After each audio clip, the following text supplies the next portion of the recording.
നമസ്കാരം. ലോക്സഭാ തെരഞ്ഞെടുപ്പെല്ലാം കഴിഞ്ഞു. ഓരോരുത്തർക്ക് കിട്ടേണ്ട സീറ്റുകളൊക്കെ കിട്ടി.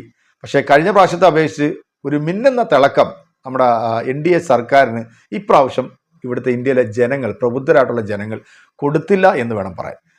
ഈ കാര്യം പറയുന്ന കൂട്ടത്തിൽ ഒരു കാര്യം കൂടെ പറയാനാണ്. ഈ ധ്രുവ റാത്തി എന്ന് പറയുന്ന ഒരു യൂട്യൂബർ രംഗത്തേക്ക് വരികയും നരേന്ദ്രമോദി 10 വർഷം ജനങ്ങളോട് പറഞ്ഞിട്ടുള്ള പൊട്ടത്തരങ്ങളും കള്ളത്തരങ്ങളും ഒക്കെ പൊളിച്ചടുക്കുന്ന തരത്തിൽ അദ്ദേഹത്തിൻ്റെ പല വീഡിയോകളും ഈ പറയുന്ന സംഘപരിവാർ കേന്ദ്രത്തിലേക്ക് തുളച്ചു കയറിയിട്ടുണ്ട്, അല്ലെങ്കിൽ ഇവിടുത്തെ ജനങ്ങളുടെ മനസ്സിലേക്ക് തുളച്ചു കയറിയിട്ടുണ്ട് എന്ന് നമുക്ക് പറയാതിരിക്കാൻ പറ്റത്തില്ല. കാരണം അദ്ദേഹത്തിൻ്റെ ഓരോ വീഡിയോകൾക്കും കിട്ടുന്ന ആ ഒരു പിന്തുണ എന്ന് പറയുന്നത് അത്രത്തോളം വരുന്നു. എന്താണ് ഈ ഒരു ഇലക്ഷനിൽ അത് നല്ല രീതിയിൽ ബാധിച്ചിട്ടുണ്ട്. കാരണം പ്രതിപക്ഷം പറയാൻ പോലും മടിക്കുന്ന പല കാര്യങ്ങളും ഇവിടുത്തെ ജനങ്ങളോട് തുറന്നു പറഞ്ഞിട്ടുള്ള ഒരു യൂട്യൂബറാണ് ഈ ധ്രുവ റാത്തി എന്ന്. അദ്ദേഹത്തിൻ്റെ വീഡിയോകൾ കാണാത്തവരാണെന്നുണ്ടെങ്കിൽ തീർച്ചയായിട്ടും നിങ്ങൾ അതൊക്കെ ഒന്ന് പോയി കാണണം. അത്രത്തോളം ഗൗരവമായിട്ടുള്ള പല വിഷയങ്ങളും നമുക്ക് പറഞ്ഞു തരുന്നുണ്ട്. കിട്ടേണ്ടതെല്ലാം എല്ലാവർക്കും കിട്ടി. നമ്മുടെ ഇന്ത്യയിലെ ജനം ഒരു പാർട്ടിക്കും ഒറ്റയ്ക്ക് ഭരിക്കാനായിട്ടുള്ളൊരു ഭൂരിപക്ഷം കൊടുത്തില്ല എന്നുള്ളത് വളരെ ശ്രദ്ധേയമായിട്ടുള്ളൊരു കാര്യമാണ്. കാരണം കഴിഞ്ഞ പ്രാവശ്യം നരേന്ദ്രമോദി അങ്ങോട്ട് തിളങ്ങി നിൽക്കുകയായിരുന്നു, അദ്ദേഹത്തിന് ഒറ്റയ്ക്ക് ഭരിക്കാനുള്ള ഭൂരിപക്ഷം ലഭിച്ചിരുന്നു. പക്ഷേ ഇപ്രാവശ്യം അദ്ദേഹത്തിന് കക്ഷികളുണ്ടെങ്കിൽ മാത്രമേ ഇന്ത്യയുടെ ഭരണം മുന്നോട്ട് കൊണ്ടുപോകാൻ പറ്റത്തുള്ളൂ. അത്തരത്തിൽ ഭരണം വരുമ്പോഴത്തേക്ക് ഏത് സമയത്തും അത് പൊളിഞ്ഞടുങ്ങാം, അല്ലെങ്കിൽ അത് താഴെ വീഴാം എന്നുള്ളത് നമുക്കെല്ലാവർക്കും ഇതിനു മുമ്പ് നമ്മൾ കണ്ടിട്ടുണ്ട് ഇന്ത്യയിൽ. കാരണം അത്തരത്തിലുള്ള ഭരണങ്ങളൊക്കെ വലിച്ച് താഴെ ഇടാനും അല്ലെങ്കിൽ അതിൽ നിന്നൊക്കെ ആളെ അടർത്തിയെടുക്കാനും ഒക്കെ വലിയ കേമന്മാരായിട്ടുള്ള എല്ലാ ചാണക്യ തന്ത്രങ്ങളും പഠിച്ചു വെച്ചിട്ടുള്ള 2 ബുദ്ധിജീവികളാണ് നമ്മുടെ നരേന്ദ്രമോദിയും അമിത്ഷായും. NDA സഖ്യത്തിന് കിട്ടിയിട്ടുള്ള 295 സീറ്റും ഇന്ത്യ സഖ്യത്തിന് ലഭിച്ചിരിക്കുന്ന 235 സീറ്റും ബാക്കി അതേഴ്സ് ആയിട്ടുള്ള ഒരു 18 പേരോളം ഉണ്ട്. പക്ഷേ ഇവരിൽ നിന്നും ആരെയൊക്കെ അടർത്തിയെടുത്താൽ ഇന്ത്യ മുന്നണിക്ക് ഭരണം മുന്നോട്ട് കൊണ്ടുപോകാം. അത്തരത്തിലൊരു നീക്കം ഇന്ത്യ മുന്നണി നടത്തുന്നുണ്ടോ എന്ന് ചോദിച്ചു കഴിഞ്ഞാൽ അത്തരത്തിലൊരു നീക്കം ഇന്ത്യ മുന്നണി നടത്തിയിരുന്നു. എത്രത്തോളം സക്സസ് ആകും എന്ന് നമുക്ക് പറയാനായിട്ട് പറ്റത്തില്ല. പക്ഷെ എന്താണെങ്കിലും ഈ ത്രാസിലിരുന്ന് ആടുന്ന ഒരു ഭരണമായിരിക്കും ഇനി ഇന്ത്യയിൽ ഉണ്ടാകാൻ പോകുന്നതെന്നുള്ളതിൽ യാതൊരു സംശയമില്ല. കാരണം അത് ഇവിടുത്തെ ജനങ്ങൾ നൽകിയിട്ടുള്ള ഒരു മറുപടിയാണ്. കാരണം ഈ നരേന്ദ്രമോദി വാരണാസി എന്ന് പറയുന്ന മണ്ഡലത്തിൽ അദ്ദേഹം കഴിഞ്ഞ പ്രാവശ്യം പിടിച്ചതിനെക്കാട്ടി 3,60,000 വോട്ട് കുറവാണ്. അപ്പോൾ നമ്മൾ മനസ്സിലാക്കണം, നരേന്ദ്രമോദി എന്ന് പറയുന്ന ആ ഒരു ഗ്യാരണ്ടി പൊളിഞ്ഞടുങ്ങി എന്നുള്ളത്. എന്താണെങ്കിലും പ്രിയപ്പെട്ട പ്രേക്ഷകരെ, നമ്മുടെ ദുർഗാവാഹിനിയും നമ്മുടെ അരുൺകുമാറും റിപ്പോർട്ടർ ചാനലിരുന്നുണ്ട് ഈ ഒരു ഭരണത്തെക്കുറിച്ചിട്ടുള്ള ഈ ഒരു ചർച്ച, അതൊരു ഗംഭീരമായിട്ടുള്ളൊരു ചർച്ച തന്നെയാണ്. സത്യത്തിൽ ഈ നോൺ സ്റ്റോപ്പാണ് ഈ ദുർഗാവാഹിനി. പിടിച്ചു കെട്ടാൻ ഇച്ചിരി പാടാ.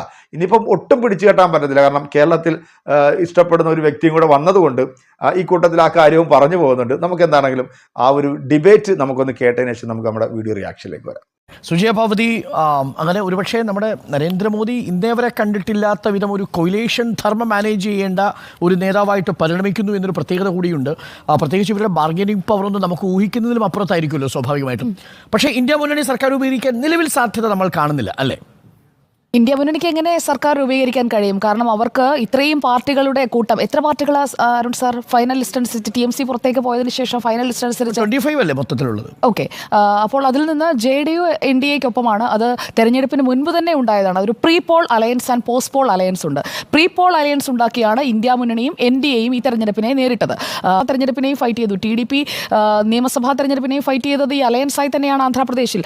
TDP BJP ജനസേന അലയൻസാണ് ആന്ധ്രാപ്രദേശിൽ ഫൈറ്റ് ചെയ്തത്. 175-ൽ 167 സീറ്റുമായി മിന്നുന്ന വിജയമാണ്. ഇന്ത്യ ബ്ലോക്കിന് അവിടെ പച്ച തൊടാനെന്നല്ല, അവിടെ ആ ഭാഗത്തൊന്ന് വന്ന് കാണാൻ പോലും കണ്ണ് തുറക്കുന്നതിന് മുൻപ് തന്നെ 175-ൽ 167ലേക്ക് NDA അവിടെ എത്തുകയാണ്. അപ്പോൾ അങ്ങനെ ഒരു മിന്നും വിജയം സ്വന്തമാക്കിയ ഒരു പ്രീ പോൾ അലയൻസ്, അതിൽ നിന്ന് TDPയുടെ ചന്ദ്രബാബു നായിഡു ഞങ്ങൾക്കൊപ്പം വരുമെന്ന് പറഞ്ഞ് കാത്തിരിക്കുന്ന ഇന്ത്യ മുന്നണിയുടെ നേതാക്കളെയൊക്കെ കാണുമ്പോൾ സത്യം പറഞ്ഞു കഴിഞ്ഞാൽ ഒരു പരിഹാസം തോന്നേണ്ട ഒരു സാഹചര്യം തന്നെയാണ്. കാരണം ഒരു പ്രീ പോൾ അലയൻസിലൂടെ 2 കൂട്ടമായി മത്സരിക്കുന്നു. അതിനുശേഷം വിജയിച്ച പക്ഷത്ത് നിന്ന് 2 ടീമിനെ അടർത്തിയെടുത്ത് ഞങ്ങൾക്കൊപ്പം കൂട്ടുക, അതിനെയാണ് മലയാളത്തിൽ നമ്മൾ പറയുന്ന കുതിര കച്ചവടം. അതുപോലെ തന്നെ ഓപ്പറേഷൻ കമലയല്ല ഇവിടെ ഇപ്പോൾ ഓപ്പറേഷൻ ഇന്ത്യ ബ്ലോക്ക്.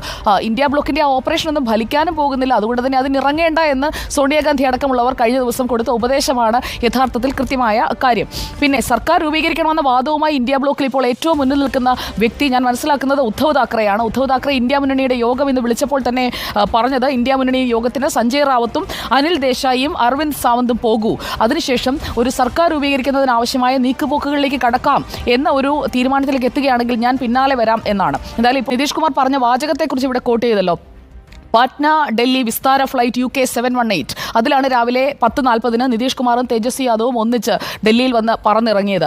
അതിനുശേഷം നിതീഷ് കുമാറിനോട് കമന്റ്സ് ചോദിക്കുമ്പോൾ നിതീഷ് കുമാർ മാധ്യമങ്ങൾക്ക് മുന്നിൽ പറയുന്നത് സർക്കാർ തോ അബ് ബനേഗി ഹി എന്നാണ്. അത് NDA സർക്കാർ ഉണ്ടാക്കുന്നതിനെ കുറിച്ചാണ്, അല്ലാതെ ഇന്ത്യ ബ്ലോക്കിന്റെ അപ്പുറത്തെ മീറ്റിംഗിലേക്ക് പോയി ഇരിക്കാനായിട്ടല്ല നിതീഷ് കുമാർ ഡൽഹിയിലേക്ക് വന്നത്. ഇന്ത്യ ബ്ലോക്കിന്റെ ഭാഗമായിട്ടല്ല, NDAയുടെ ഭാഗമായിട്ടാണ് നിതീഷ് കുമാറും JDUവും ഈ തെരഞ്ഞെടുപ്പിനെ ഫൈറ്റ് ചെയ്തതെങ്കിൽ നിതീഷ് കുമാർ NDAയുടെ ഭാഗത്ത് തന്നെ ഉണ്ടാകും. അതിന്മേൽ ചർച്ച ചെയ്ത് സമയം കളയാമെന്ന് മാത്രമേ ഉള്ളൂ. സ്ഥാനങ്ങൾ വീതം വെച്ചെടുക്കും. പ്രധാനമന്ത്രിയാകണമെന്നൊന്നും എന്തായാലും നിതീഷ് കുമാറും ചന്ദ്രബാബു നായിഡു ഒന്നും ചോദിക്കാൻ പോകുന്നില്ല. നരേന്ദ്രമോദിയെ പ്രധാനമന്ത്രിയായി തെരഞ്ഞെടുക്കുന്നതിനായുള്ള NDA എംപിമാരുടെ യോഗം വെള്ളിയാഴ്ച വിളിച്ചിട്ടുണ്ട്. അപ്പോൾ വെള്ളിയാഴ്ചത്തെ തലക്കെട്ടായി നമുക്കത് ഇടാനും കഴിയും. മൂന്നാം വട്ടവും നരേന്ദ്രമോദി പ്രധാനമന്ത്രി എന്നുള്ളത്. പിന്നെ അവസരങ്ങൾക്ക് പ്രതിപക്ഷം കാത്തിരിക്കുകയാണ്, അവസരങ്ങൾ ഉപയോഗപ്പെടുത്തണം എന്ന രീതിയിലുള്ള ചർച്ചകളൊക്കെ നിങ്ങൾ തന്നെ മാറ്റി എല്ലാവരും മറ്റൊരു പോയിന്റിലേക്ക് എത്തി. പ്രതിപക്ഷത്തിരിക്കുന്നതാണ് നല്ലത്. പ്രതിപക്ഷത്തെ ഇരിക്കാൻ പറ്റൂ, കാരണം ഭരിക്കാനുള്ള മാൻഡേറ്റ് ജനം കൊടുത്തിട്ടില്ല. ഇന്ത്യ മുന്നണി എന്ന് പറയുന്ന അവസരവാദ സഖ്യത്തിന് ഭരിക്കാനുള്ള മാൻഡേറ്റ് ജനം കൊടുത്തിട്ടില്ല, ഇന്ത്യയിലെ ജനങ്ങൾ കൊടുത്തിട്ടില്ല എന്നുള്ളതാണ് ഫാക്ട്. പിന്നെ TD അടർത്തിയെടുക്കുന്ന കുതിരക്കച്ചവടമാണ് എന്നുണ്ടെങ്കിൽ ഇവർ ജനങ്ങൾക്ക് മുന്നിൽ പറഞ്ഞ ഇവരുടേതായ നരേന്ദ്രമോദിക്ക് ഇല്ലാത്തതും ഞങ്ങൾക്കുള്ളതുമായതായി അവരവകാശപ്പെടുന്ന മൂല്യങ്ങളൊക്കെ എവിടെ പോയി? രാഹുൽ ഗാന്ധി ആ ചോദ്യത്തിന് ഉറപ്പായും മറുപടി പറയേണ്ടി വരും. പിന്നെ എന്തിന് കേരളത്തിലടക്കം അക്കൗണ്ട് തുറന്നുകൊണ്ട് ഒരു പാൻ ഇന്ത്യൻ പാർട്ടിയായി BJP മാറിക്കഴിഞ്ഞിരിക്കുകയാണ്. അതുകൊണ്ട് TDP പാർലമെന്ററി ജനാധിപത്യത്തിലെ പ്രതിപക്ഷം ഉദ്ദേശിച്ചല്ല ഇങ്ങനെ പറഞ്ഞോട്ടെ, എന്തായാലും പറഞ്ഞ വാചകമാണല്ലോ, അല്ലാതെ അങ്ങ് പറയില്ല.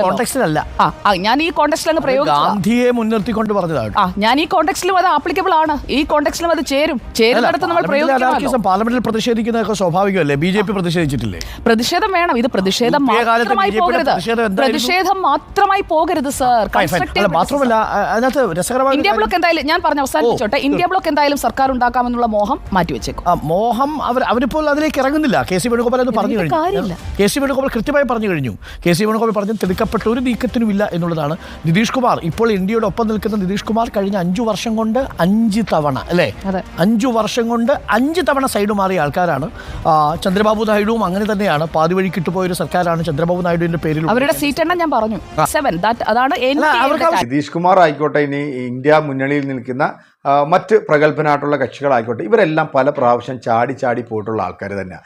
അപ്പോൾ ഇന്ത്യ മുന്നണിക്ക് ഒരു സർക്കാർ രൂപീകരിക്കാൻ സാധിക്കുമോ എന്ന് ചോദിച്ചു കഴിഞ്ഞാൽ നരേന്ദ്രമോദിയും അമിത്ഷായും ഇത്രയും കാലം നടത്തിയിട്ടുള്ള ഒരു പ്രവർത്തനം നമുക്കറിയാം. കാരണം കോൺഗ്രസിൽ നിന്നുള്ള പല MPമാരെ അല്ലെങ്കിൽ ഈ പറഞ്ഞ MLAമാരെയൊക്കെ കാശ് കൊടുത്തും ഭയപ്പെടുത്തിയൊക്കെ കീഴ്പ്പെടുത്തിയിട്ടുള്ള ഒരു പ്രകൃതമായിരുന്നു ഇത്രയും കാലം നമ്മൾ കണ്ടുകൊണ്ടിരുന്നത്. എന്നാൽ അത്തരത്തിലേക്ക് ഒരു നടപടിയിലേക്ക് പോകാനായിട്ട് ഇപ്പോൾ ഇവർക്ക് സാധിക്കത്തില്ല.